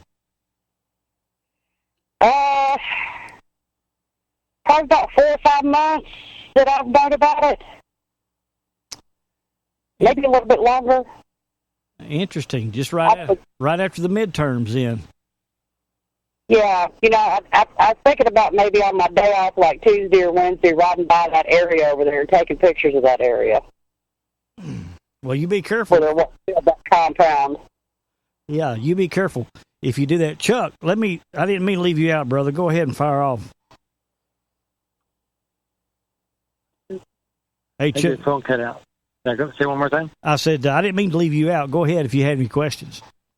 No. I was just listening to what she had to say. It's interesting because like you were saying that the Lord's going to allow people to come into the speech we don't understand and the ways we don't understand, and I think that's just another example of that. For them to take over, and seize all the stuff we worked for, basically being given away. I kind of popped in my head when I was, hearing us all talk about this. Yeah. Atlanta is one of the most predominant areas for sex trafficking, so this is the ideal place for that type of person to come out here, because North Georgia is not known to be a high crime area, and it's very low key. So this is perfect for them to come into. Mm-hmm. It's the perfect breeding ground for them to come into, because then they can start their process here, and nobody would be the wiser for a while, because it's just so quiet.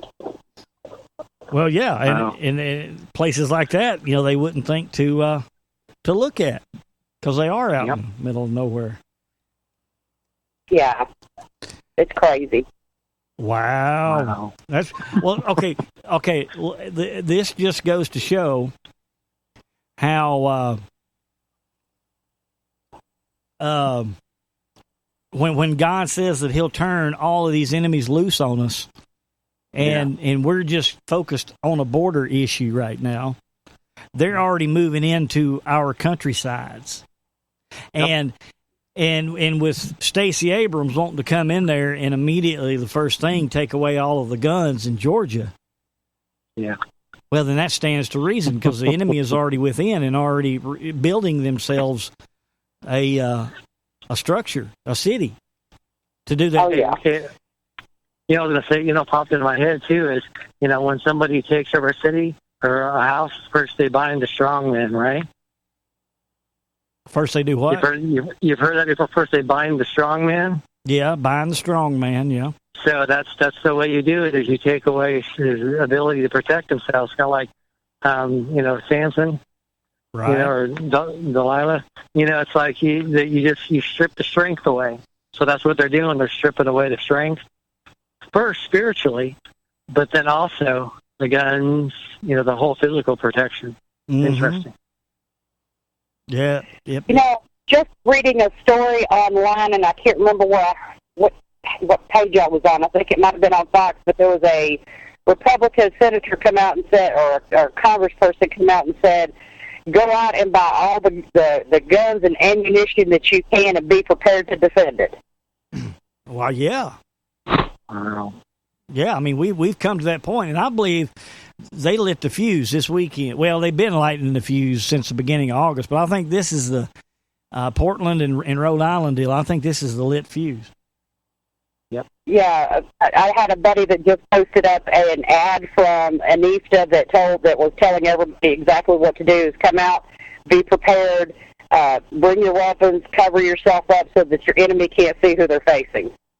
Right. Well, we've seen that before. Yep. Yeah. Wow. Man. Interesting information, Lisa. Yeah, keep us posted on this. This is now where are all those FEMA coffins supposed to be down there in Georgia? Do you remember? Over in Commerce. Excuse me. Yeah. They moved them from Commerce. They were downtown Atlanta, up at the train tracks where the old train depot where they were filming The Walking Dead. And now they've moved them out to an area called Eatonton and some in Commerce. And that's the one that Alex from InfoWars followed them out there. Yeah. Yeah. Well, I haven't seen them or heard anything else about them since then. Well, see, I hadn't either. See, they were a big thing years ago under the Obama administration. And I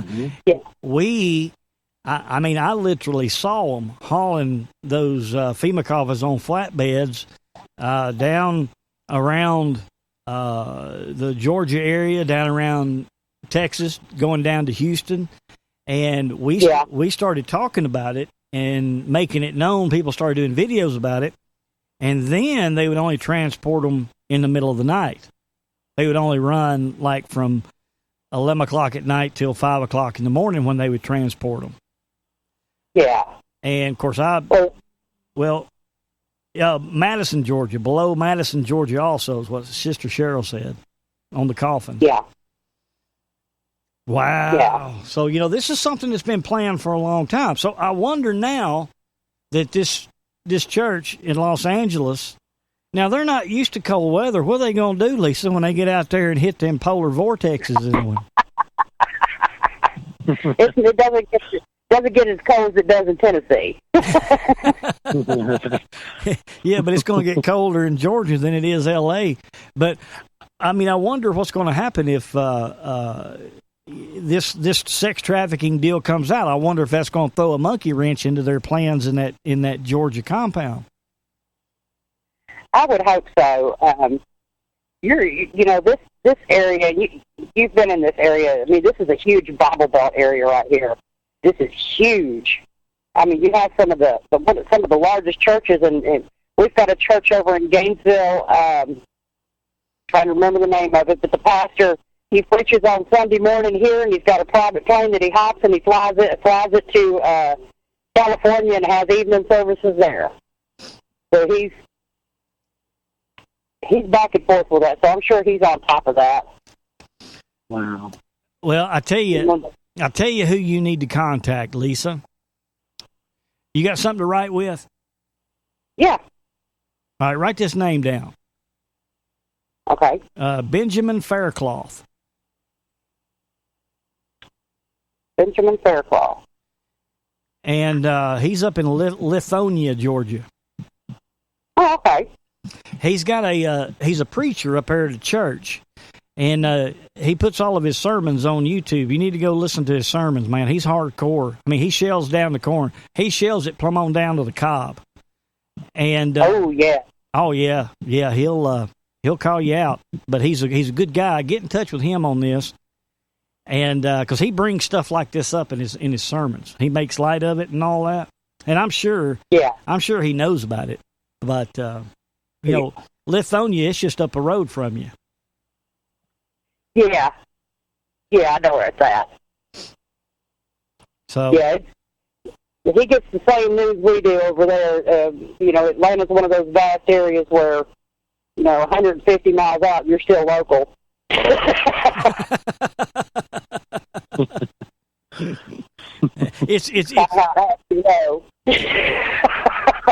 It's a Georgia thing, Chuck. You wouldn't understand.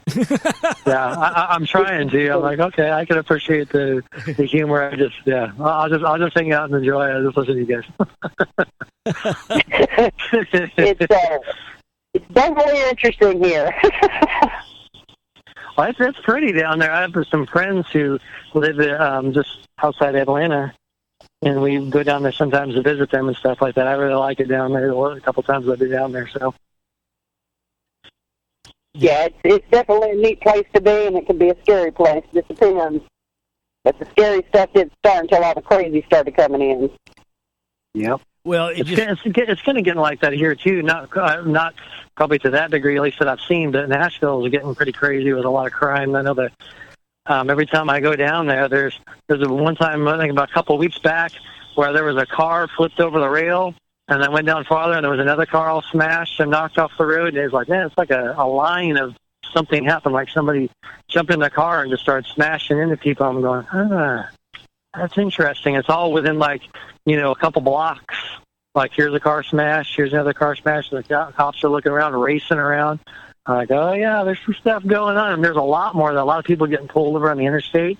I've noticed a lot more, and even like Muslim people with their heads wrapped. I've seen quite a few more of those lately compared to what has been like that before. So I'm thinking, a lot of unmarked cars, a lot more. Mm-hmm. So, well, now in all fairness, a lot of the ones that wear the headdresses around here are sheiks. Yeah, and they're not part of like the Muslim faith. But yeah, I know what you mean. Right. Well, just the county I was raised in, Cheatham County. Chuck, you know where that's at. There's a heroin problem now. Wow. And yeah, man, people are ODing on heroin that's got fentanyl in it. In Cheatham County, man, the little county I grew up in. And, yeah. So, it's just... Well, I've heard it was coming in over there, and I don't know if you're familiar with Blount County. It's over next to Knox. It's starting to make its way into that area. Knox, Tennessee? Yeah, over Knoxville and the area around there. Yeah, Sevierville, Knoxville, and Maryville and all that. Yeah, man, it's real bad. That's where my family's from. That's, it's actually made its way out to the countryside out there, close to where you start to get up close to Pigeon Forge. Right. Well, hang on the line with us there, Lisa. We're running out of time, but stay on the line. I'm going to cover a few more things, and then we'll all tie a ribbon on it. Because I want to talk. There are a lot of things I didn't get to. I'll save the red heifer that Israel is going to sacrifice, or probably already has. I'll say that till next week. But I want to talk about the weather that's happening all over the place. I don't know if y'all heard in Colorado that the massive hailstorm that they had in Colorado, record-breaking hailstorm, big hail can kill people. And the maximum diameter was 4.83 inches in diameter. That's getting up there close to the size of a CD or a cantaloupe. Cantaloupe hail falling, and we know the Lord told us that these were going to increase. We had that happen, and this is the latest coming out of Arizona here. Here we go. Well, in terms of earth changes, we do have some events happening out in the west that a lot of people are not aware of in terms of the cracks that are opening up in Arizona. Wanted to make mention of this. The last time we saw cracks of this magnitude, as of late, here in the United States, they were associated with the big earthquake that had struck in Southern California. Now, this big earthquake and the series of quakes that came with it it had cracked open the earth and done a lot of damage. But that was initiated there by the quake. And we have other cracks, as you can see here, in parts of Arizona that are opening up, that are swallowing things up, and they're saying they're swallowing everything in their path. Massive fissures, threatening people, property, infrastructure, livestock, you name it. So it's not only in Mexico, but also Arizona now. And at this point, people are highly concerned about what's going on. Now, because they tend to develop perpendicular to surface drainage, they can capture runoff and then develop into large gullies and also be associated with forming sinkholes, depending on how everything is forming and washing out. And if you want to catch a glimpse of these, they're saying that most of these fissures in Arizona occur in the corridor between Tucson and Phoenix, one that I've actually been down to, and I never had recalled seeing anything like this, but they are off in remote places. They're not going to be right there next to the highway. But they're saying here that they run west along Interstate 10, if you know where to look. And this is just one example right here that opened up in the Navajo Nation ground. This is a still growing 900-foot-long crack 12 miles north of I-40, and it is 500 feet deep in some places. The USGS saying they have no answers other than it's growing tension in the local rock formation. Wow. So earth changes, hail the size of cantaloupe, and on it goes. Let's see. We got one more. We got the typhoon that's hitting. Did you hear about the dogs that are dying across the South from this toxic algae after swimming in lakes and ponds this week? Dogs in North Carolina are dying because of this algae. And, the Bible tells us that wormwood's going to poison all the waters, are going to become bitter. And so all of these things are happening here at the same time.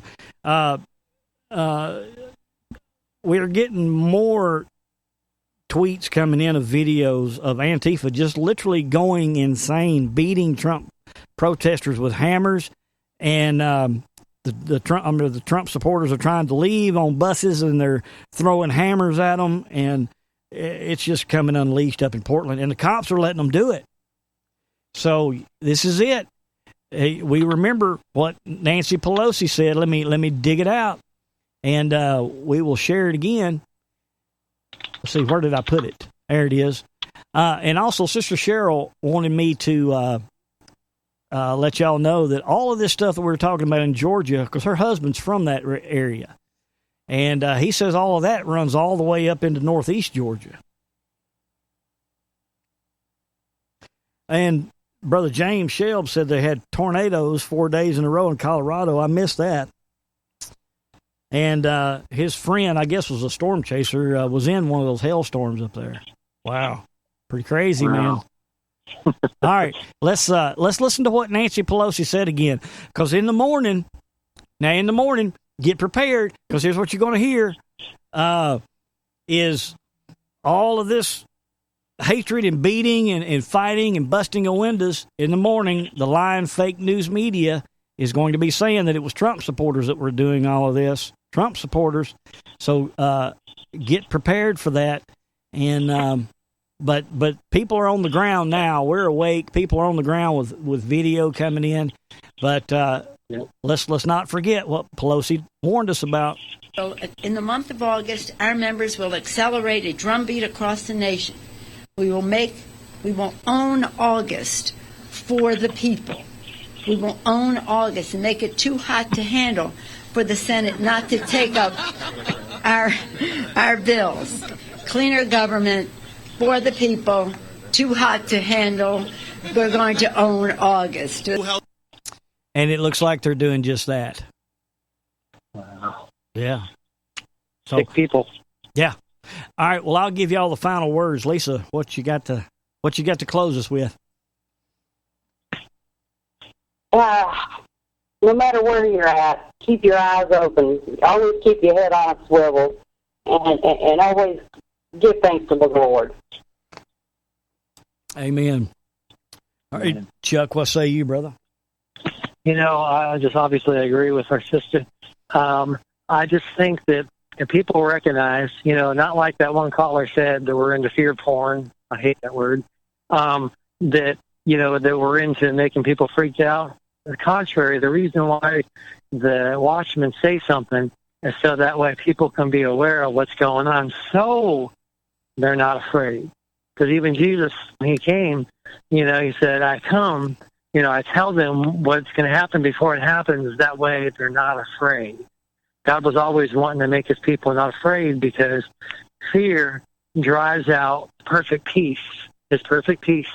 So our desire, just so you know, even when you got people like that guy saying that we're into crazy stuff and then freaking people out, I would love nothing more than to get on here and talk about God, and that everybody's doing the right thing, and that, hey, praise God, this evil stuff is gone. I'd love to talk about that stuff. I don't find any joy in freaking people out. I don't think Greg does either. So just for the people out there that think like that guy was saying that one time, we're not like that. We really, really want people to have God's peace, and that's what we desire, and that's what we're doing. So, amen. And this just came across the news desk here.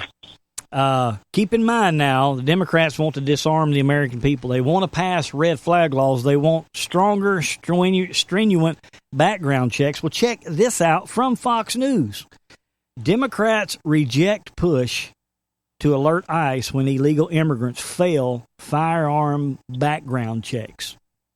Wow. Can you believe that? So they want to disarm us, but they're not going to alert anyone if an illegal immigrant fails a background check.